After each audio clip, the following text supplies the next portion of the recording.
السلام علیکم ورحمۃ اللہ وبرکاتہ۔ بسم اللہ الرحمن الرحیم، والصلاة والسلام علی سیدنا و مولانا محمد وعلی آلہ وصحبہ اجمعین، اما بعد۔ آج کل اللہ کے فضل سے میں یورپ کے سفر پر ہوں۔ ابھی اس وقت جو میں آپ سے بات کر رہا ہوں یہ جرمنی کا شہر ہے ہیمبرگ، وہاں سے میں یہ آپ سے مخاطب ہوں۔ 3-4 ملکوں میں جانا تھا، کچھ ملک باقی ہیں، Spain, Belgium, Holland, France, Germany, اس کے بعد آگے ابھی سفر جاری ہے۔ سفر کا عربی زبان میں مطلب ہے کھل جانا۔ سفر سے بہت سی چیزیں کھلتی ہیں، علم کھلتا ہے، مشاہدہ وسیع ہوتا ہے۔ تو عمر گزری ہے سفر کرتے ہوئے، اس سفر میں یہاں کے افسران سے ملنے کا موقع ملا، اسپین میں، بارسلونا میں۔ انہی کی دعوت پر میں اس دفعہ اسپین گیا تھا، تو ان کے پولیس آفیسرز آئے ہوئے تھے، مذہبی امور کے ان کے ذمہ دار افسران آئے ہوئے تھے، پھر ان کے مذہبی امور کے وزیر سے ملاقات ہوئی، بارسلونا کا آئی جی پولیس آیا ہوا تھا۔ تو یہ دیکھ کر بڑی حیرت ہوئی کہ آئی جی پولیس اپنی گاڑی خود چلا کے آیا، کوئی اس کا ڈرائیور نہیں تھا، کوئی گارڈز نہیں تھے، کوئی پروٹوکول نہیں تھا۔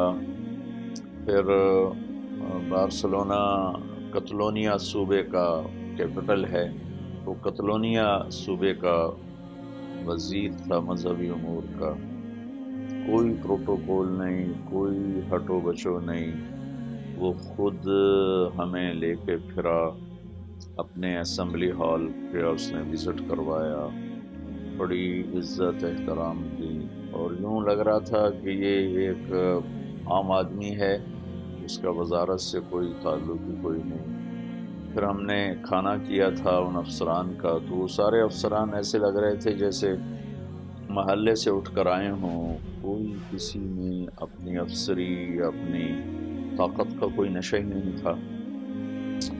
تو پھر وہ اپنے ملک سے موازنہ خود بخود ہو جاتا ہے، تو بہت دکھ، درد، افسوس ہوا کہ غلط روایات اور تکلفات نے ہماری زندگی کو کتنا بدنما کر دیا ہے، بدصورت کر دیا ہے۔ ہر معاشرے میں اچھائیاں بھی ہوتی ہیں، برائیاں بھی ہوتی ہیں۔ اس معاشرے کی سب سے بڑی خامی یہ ہے کہ یہ اللہ کو نہیں جانتے، یہ سچے دین کو نہیں جانتے، جنت کو، جہنم کو نہیں جانتے۔ لیکن اس معاشرے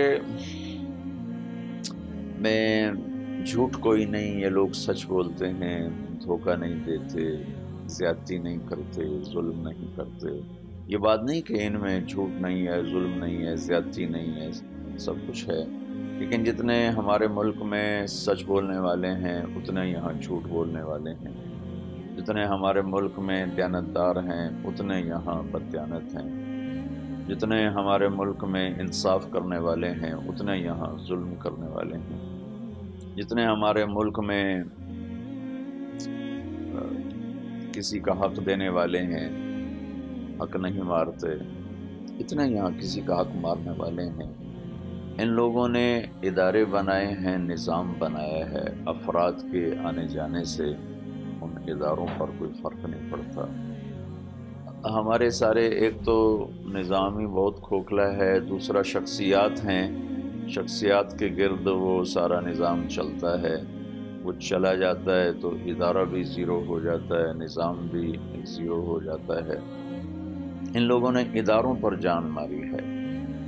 اور دوسرا یہاں صلاحیتوں کی قدر دانی ہے، صلاحیتوں کی قدر کرتے ہیں، اس کو اپریشیٹ کرتے ہیں، اس کی حوصلہ افزائی کرتے ہیں۔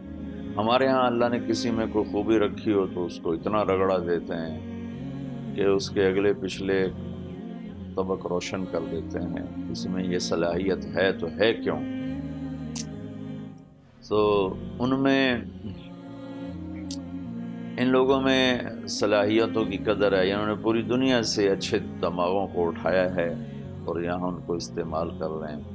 ہمارے اتنے اچھے دماغ ہیں، صلاحیتوں والے ہیں، وہ بچے یہاں کام کر رہے ہیں کہ جب اپنے ملک میں اتنی ذلت دیکھی، اتنی ناقدری دیکھی کہ چھوڑ کے آنا پڑا۔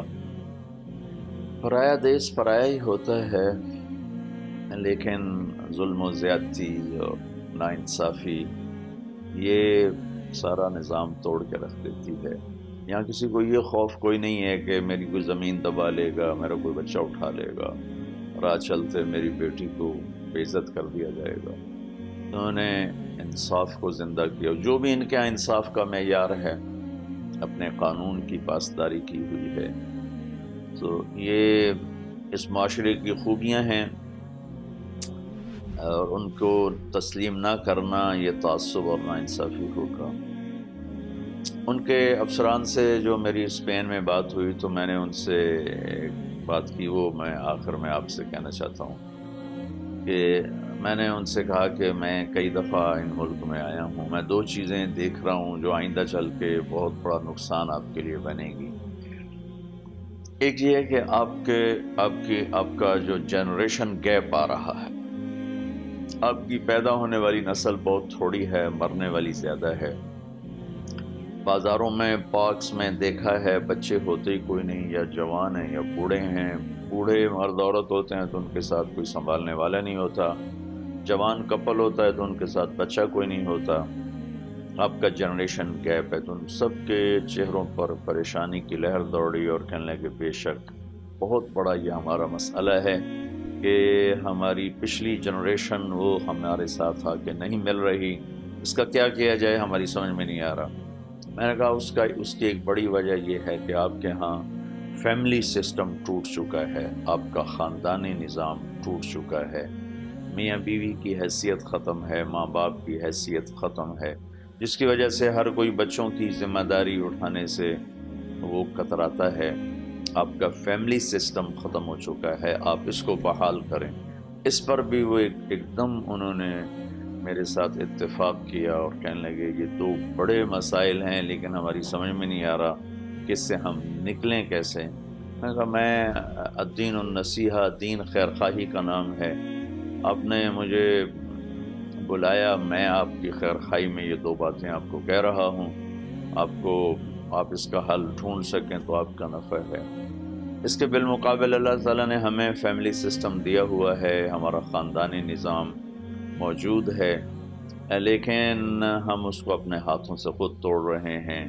ماں باپ کا احترام کوئی نہیں، میاں بیوی آپس میں محبت کوئی نہیں، اولاد کے لیے ٹائم کوئی نہیں، شفقت محبت کوئی نہیں۔ چھوٹے چھوٹے 2.5-3 سال کے بچوں کو اسکول میں دھکا دے رہے ہیں اور ان کے لاشعور میں اپنی نفرت پیدا کر رہے ہیں۔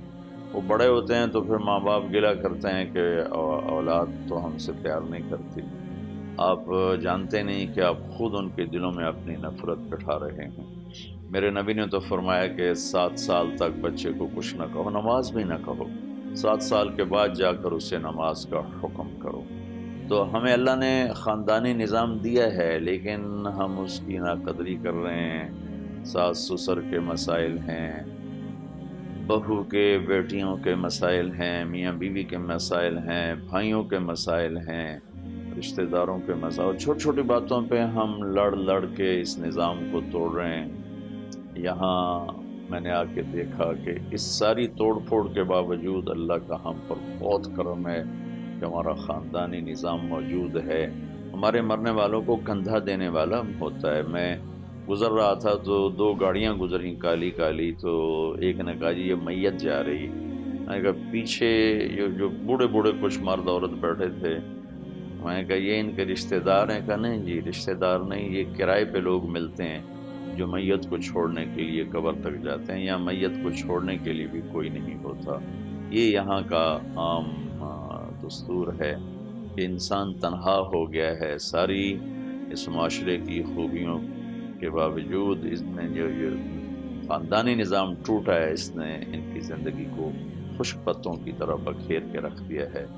میں اپنے سارے سننے والوں سے کہوں گا اپنے نظام کو بچائیں، اس کے بچانے کا ایک ہی راستہ ہے، وہ محبت ہے اور برداشت ہے، کہ یہ قربانی دینی پڑے گی، برداشت کرنا پڑے گا، برداشت کریں گے تو یہ نظام قائم رہے گا۔ اگر ہر یوں کہے کہ میری چلے تو بس پھر ختم ہے۔ اللہ تعالیٰ مجھے آپ کو عمل کی توفیق بخشے، اللہ میرا باقی سفر بھی آسان فرمائے۔ السلام علیکم۔